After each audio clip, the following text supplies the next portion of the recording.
Before using the power brush, ensure the battery is fully charged by inserting the 110 volt plug into the socket.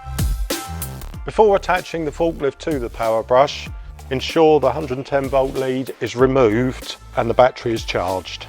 Before filling the water tank with water, ensure the water tap is in the off position.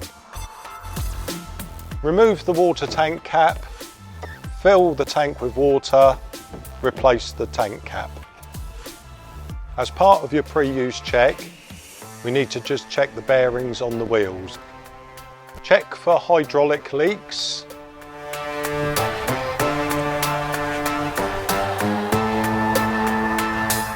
Check the adjustment chain is in its bracket and check the linch pin is secure.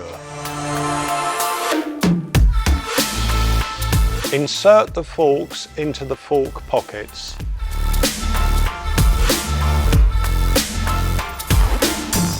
Once the forks are fully inserted, fit the fork retaining pins. Turn the ignition off and release the pressure to the auxiliary service. Detach the main hose couplings. Connect the hydraulic hose of the power brush to the machine. Check that the main brush is rotating and that the hopper is opening and closing fully. The height of the kerb brush can be changed by using the screw adjuster. To adjust the main brush, release the bolt and reposition.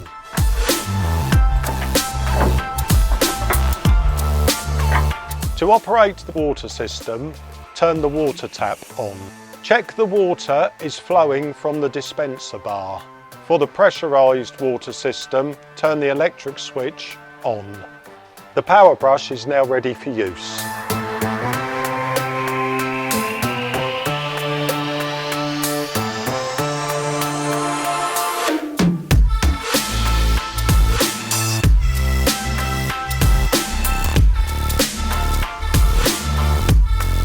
Stop the machine and turn the engine off. Release the pressure in the auxiliary line. Turn the water tap to the off position. In freezing conditions, remove the hose and drain the tank. Remove hydraulic pipes. Caution, these will be hot. Remove the fork retaining pins and refit into storage position.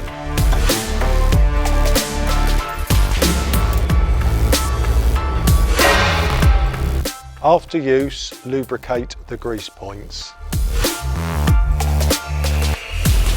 Recharge the battery.